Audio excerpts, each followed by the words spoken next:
Es-tu Éphraïm ou Manassé? Tout d'abord, je vais revenir sur l'héritage de Joseph. La Bible, elle possède ce côté prodigieux. Elle renvoie des reflets, comme dans un miroir. Les événements du passé projettent des images pour notre présent. Voyez les fils de Joseph, par exemple, Manassé et Éphraïm, à travers leur choix et leur histoire, ils nous offrent des symboles très actuels de nos propres conditions d'existence en tant que disciples de Christ au XXIe siècle. Alors en premier lieu, les fils de Joseph présentent un double héritage spirituel. Un héritage des nations, par une culture égyptienne, de par leur mère et aussi par leur naissance en Égypte, mais ils ont aussi une culture hébraïque, par leur père. Ce double héritage, c'est aussi celui d'un disciple de Christ, né dans le monde, donc dans les nations, et aussi né spirituellement comme fils d'Abraham. Alors ce double héritage va nous aider à comprendre les combats et les victoires qui sont les nôtres dans l'Église des nations. Cette Église est le prolongement de la prophétie qu'Israël donna à son fils Joseph, pour lui et pour ses deux fils. Voilà ce qui est dit dans Genèse chapitre 48, verset 4. Dieu m'a dit, je te rendrai fécond, je te multiplierai et je ferai de toi une multitude de peuples. Vous voyez, cette bénédiction faite en Égypte par Israël s'inscrit donc aussi dans le prolongement de celle faite à Abraham. Elle relie l'Église des nations au plan divin. Israël avait reçu auparavant cette promesse divine, mais en Canaan. Et ce n'est pas un hasard si là, en Égypte, Israël transmet son héritage à Joseph. L'Église est comme les deux fils de Joseph. C'est comme ces deux fils qui sont en fait greffés sur l'olivier d'Israël. Et c'est ce que l'Épître aux Romains nous dit au chapitre 11 et au verset 17. Maintenant, allons un peu plus loin. Il est très curieux de constater que la Bible parle beaucoup plus d'Éphraïm que de Manassé lorsqu'elle évoque les fils de Joseph. Éphraïm, par son nom, montre une prophétie. Il est doublement fécond. Ce qu'il a au fond de lui, de toute manière, ça s'imposera. Il s'impose beaucoup plus comme un leader ou comme un chef de guerre que Manassé, son frère. Et dès le départ, la bénédiction de l'aîné, elle ne fut pas pour Manassé, elle fut pour Éphraïm, alors que Manassé aurait dû avoir cet héritage, parce qu'il est le premier-né. Mais Israël, leur grand-père, le voulut autrement. Israël a peut-être vu, en plus de sa vision prophétique, il a peut-être vu un caractère plus fort pour diriger de la part d'Éphraïm. Car pendant de nombreuses années, après la division d'Israël en deux royaumes, le royaume du Nord fut attribué à Éphraïm. Et oui, Éphraïm a pris aussi le nom de 10 tribus, tandis que le royaume du Sud, lui, il fut attribué au nom de Juda. Alors Éphraïm, c'est un rempart puissant de par sa situation géographique, puisqu'il est situé au nord, et ensuite par sa faculté à rassembler un peuple nombreux. Manassé, quant à lui, il agit de manière moins visible, c'est vrai, mais il protège et il amène des bénédictions autrement. On va lire justement dans le livre de Josué, chapitre 17, verset 12. Les fils de Manassé ne purent pas prendre possession de ces villes, et les Cananéens voulurent rester dans ce pays. Verset 13. Lorsque les enfants d'Israël furent assez forts, ils assujettirent les Cananéens à un tribut, mais ils ne les chassèrent point. Alors ce verset est très lumineux concernant l'attitude de Manassé. Manassé a conservé ce que Dieu a demandé d'éliminer. Plutôt que de chasser les Cananéens, c'était quand même l'ordre qu'il avait reçu de Josué, qui lui-même l'avait reçu de Dieu, Manassé les assujettirent à un impôt. Vous voyez, Manassé, en fait, il montre une chose, c'est qu'il aime les compromis. Il préfère un choix qu'il arrange et dont il peut tirer un bénéfice ou un profit. Et ce comportement s'est répété à l'identique plus tard et avec d'autres villes. Et c'est ce que nous lisons, notamment dans le livre des Juges, au chapitre 1, verset 27. Éphraïm et Manassé, on voit bien, ils représentent l'Église des nations, et en particulier ces deux groupes de frères et de sœurs dans les assemblées chrétiennes.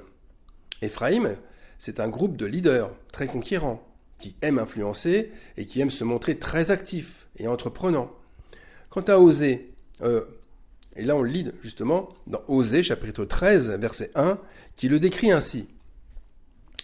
Lorsqu'Éphraïm parlait, c'était une terreur. Il s'élevait en Israël. Et l'autre, Manassé, qui semble avoir tendance à suivre le premier et à se conformer à ses exigences, et aussi dont les résultats sont peu visibles, parce que ces résultats sont assimilés au premier, à Éphraïm. Alors on voit bien que, à l'évidence, Manassé, étant soumis à Éphraïm, cette tribu faisait des compromis pour ne pas déplaire à la première. Le silence de Manassé faisait donc office de consentement. Et il y a un autre fait notoire, c'est que la Bible ne fait aucunement mention d'une porte qui est nommée Manassé à Jérusalem, puisqu'elle n'existe pas, cette porte. Il y a seulement la porte d'Éphraïm qui y figure, et cette porte a même été reconstruite à l'époque de Néhémie. La porte du Nord, voilà comme on la nomme. Et Éphraïm, c'est la porte, la gloire, l'étendard. Et pourquoi ? Parce que Éphraïm et ses fils sont très ambitieux et combatifs. Ils cherchent tous à triompher, à remporter des couronnes. Ils sont avides de victoire et ils aiment se mettre en avant. Sur la chair, devant leurs frères, ou aussi pour témoigner de leur réussite. Ésaïe les traitera d'ivrognes, tellement leur soif de victoire les aveugle. Malheur à la couronne superbe des ivrognes d'Éphraïm, à la fleur fanée qui fait l'éclat de sa parure. Et là, on le lit dans Ésaïe chapitre 28, verset 1. Manassé et ses fils, quant à eux, montrent moins de combativité, bien qu'ils comptent aussi parmi eux de grands guerriers. Mais ils sont plus discrets, moins exubérants, ils sont plus sur la retenue. D'ailleurs, ce trait de caractère est celui de Gédéon, qui surprendra tout le monde, y compris son propre père, quand il viendra renverser et détruire ses idoles. Cette attitude n'était pas dans son caractère.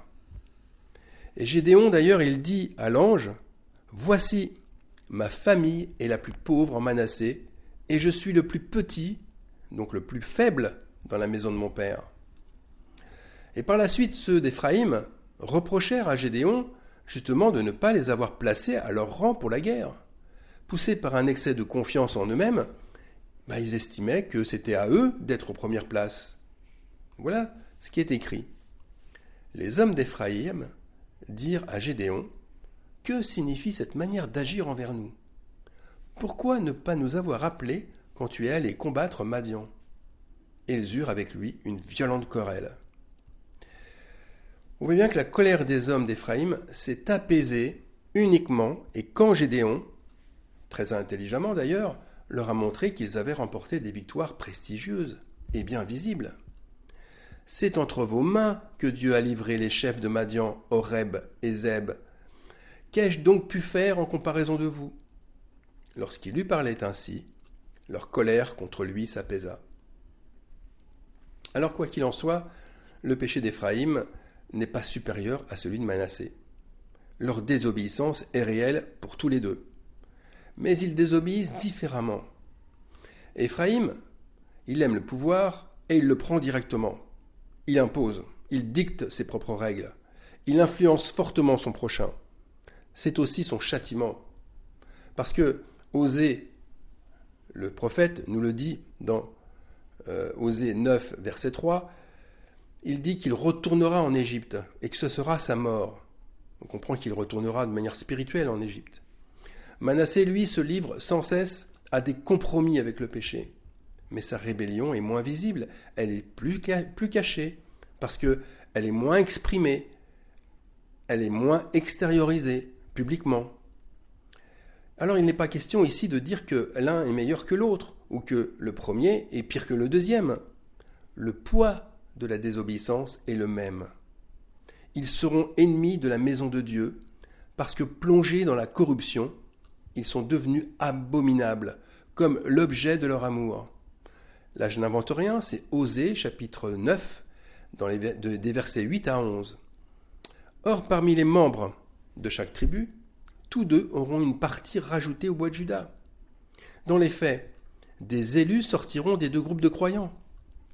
Mais il y a une chose qui est importante, c'est que le salut ne viendra pas par Éphraïm. Pourquoi ? Parce que Manassé est plus petit, il est moins fort, et qu'il n'a pas l'habitude de choisir les premières places. Et c'est ce que nous montre le récit de Gédéon, issu de la tribu de Manassé. Dieu se choisit un homme. Il se choisit le plus petit de sa famille et de la tribu la moins élogieuse. Et par la puissance de l'esprit, il va délivrer un peuple opprimé et esclave de ses fautes. Dans les faits, c'est le cadet qui sauve l'aîné. C'est le plus petit qui aide le plus grand. C'est pour cela que Jacob a croisé ses mains lors de la bénédiction de Joseph. En désignant Éphraïm par sa main droite, comme étant le plus grand, il désignait la supériorité spirituelle d'un peuple par les victoires qu'il allait acquérir, mais par sa main gauche, sans le dire clairement, il montra celui qui aidera l'autre. C'est Manassé. Vous voyez, Éphraïm devenu l'aîné, qui symbolise l'ambition, la victoire sur l'ennemi, sera délivré par Manassé, qui symbolise la guérison, la victoire sur les traumatismes du passé. Revenons maintenant sur le caractère de Manassé. Manassé, c'est une tribu nombreuse. Manassé aime le nombre, comme son frère, mais pas pour influencer, parce qu'elle s'y sent en sécurité. Alors pas étonnant que Manassé soit une part importante des membres d'une assemblée aussi. Mais c'est contradictoire, cette tribu se trouve en situation d'infériorité spirituelle. J'ai bien dit d'infériorité spirituelle, parce qu'on ne lui demande pas souvent son avis. D'ailleurs, dans la Bible, vous remarquerez qu'aucun roi d'Israël n'est sorti d'elle. Son influence est décidément vraiment dérisoire. Alors attention, sa discrétion n'en fait pas pour autant plus un spectateur qu'un acteur. Manassé est bien acteur de sa foi. Or, ce caractère plus effacé, il n'est pas forcément une qualité. Cela ne le rend pas plus humble, bien qu'il soit moins ambitieux. Mais il est aussi orgueilleux et idolâtre que son frère. Par ses compromis, il aboutira, sans qu'il le veuille ou qu'il en soit conscient, à la division. Il se séparera de ses frères parce qu'il rentrera en conflit avec eux. Éphraïm reprochera le silence, la passivité ou le manque d'implication de son frère, tandis que Manassé reprochera à son frère son excès de zèle et son oppression aussi à le contraindre à se mettre davantage en avant. Mais attention, quelle contradiction lorsque Manassé finit par prendre l'initiative. Eh bien, Éphraïm lui reproche alors son zèle et il entre même en guerre contre lui. Ça aussi, c'est un récit du livre des Juges au chapitre 12. Le juge Jephthé de Galad qui est une terre de Manassé, eh bien, ce juge reproche à Éphraïm de n'avoir pas répondu à son besoin. Éphraïm ne l'a pas secouru lorsqu'il était confronté aux fils d'Amon. Et blessés dans leur orgueil, eh bien, les hommes d'Éphraïm rentrèrent en guerre contre Jephthé et Manassé. Résultat, 42 000 morts. Mais du côté des fils d'Éphraïm, Jephthé avait un nom prémonitoire à sa fonction. Jephthé signifie « il ouvrira », « il libérera ». Et les fils d'Amon, eux, ils ont aussi un nom prophétique. Amon signifie « appartenant à la nation ». Quand Manassé prend les devants et fait une œuvre de délivrance en voulant chasser le péché qui vient des nations, donc d'Amon, et ce péché qui s'est introduit dans l'assemblée, eh bien, il se heurte violemment à la jalousie sans limite d'Éphraïm. En fait, lorsqu'Éphraïm se sent en faute, il se sent repris, il ne supporte pas de passer en second derrière Manassé. Il préfère alors la violence à la repentance. Et dans les assemblées, eh bien, ce conflit déclenche systématiquement des schismes entre frères. Mais nous l'avons vu, avec Gédéon notamment, c'est de cette façon que Dieu délivre et qui délivrera son peuple. Alors l'héritage de Manassé, cet héritage est unique et il est tellement prophétique. c'est la seule tribu à avoir son territoire coupé en deux. Il y a une demi-tribu à l'est du Jourdain et une demi-tribu à l'ouest. Cette séparation, c'est un symbole prophétique puissant. L'ouest représente la stabilité, l'accomplissement spirituel, tandis que l'est, elle est beaucoup plus désertique, c'est l'épreuve, c'est le manque d'eau, c'est la pénurie de la parole de Dieu, et c'est le sentiment d'inutilité. Eh bien, le territoire de Manassé, c'est un peu le combat entre la stabilité et l'anxiété, le combat entre la souffrance et la guérison, entre l'abandon et l'enracinement. Eh bien, ce combat montre que sa foi est devenue tiède. Il est tiraillé entre Israël à l'ouest et les nations à l'est. Manassé signifie oublieux ou qui oublie du passé. Le problème de Manassé est lié à sa mémoire. Cette mémoire qui lui procure de la tristesse et de la souffrance. Son passé d'Égyptien lui revient sans cesse. Il n'a pas guéri de son passé. Lui aussi a ses racines dans les nations. Celle ou celui qui vient des nations, pour un chrétien aujourd'hui, ça serait son ancienne condition charnelle, qu'il tente à nouveau.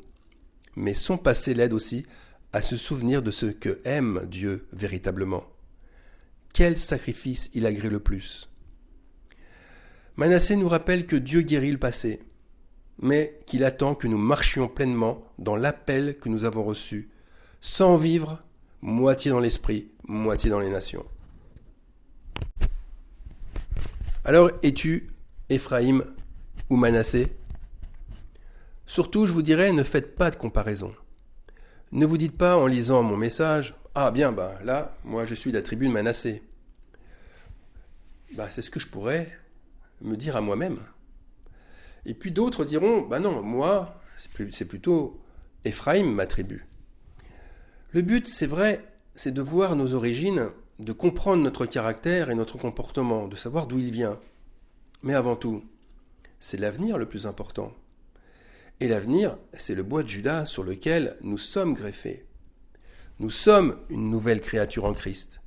Gédéon, une fois revêtu de l'Esprit de Dieu, il n'agissait plus avec le caractère de Manassé, mais avec celui de Dieu. Il faisait strictement ce que l'ange lui disait de faire. D'autre part, la porte d'Éphraïm, située au nord de Jérusalem, elle représente un symbole puissant. Elle représente la restauration à venir. Et c'est par là que les exilés reviennent. Le retour à Dieu se fait bien par cette porte. Et Ésaïe nous le confirme. La jalousie d'Éphraïm disparaîtra. Donc, ne soyons pas fatalistes en s'excusant de ses fautes parce que c'est le caractère d'une tribu qui peut être la sienne. Par contre, si nous voyons notre ancienne nature revenir, c'est vrai qu'elle reviendra par les marques de notre tribu spirituelle. Pour certains, ce sera par les traits de Manassé, des compromis, de la tiédeur, une certaine passivité. Et puis pour d'autres, ça reviendra par les excès d'Éphraïm, très sûr de sa position de dominateur, ambitieux, se remettant que très peu en cause. N'oublions pas que, pour Christ, tout sert à notre édification et à notre sanctification.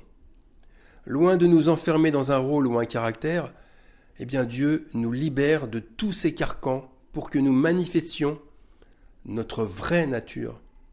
Une nature qui, en fin de compte, c'est la sienne, tout simplement.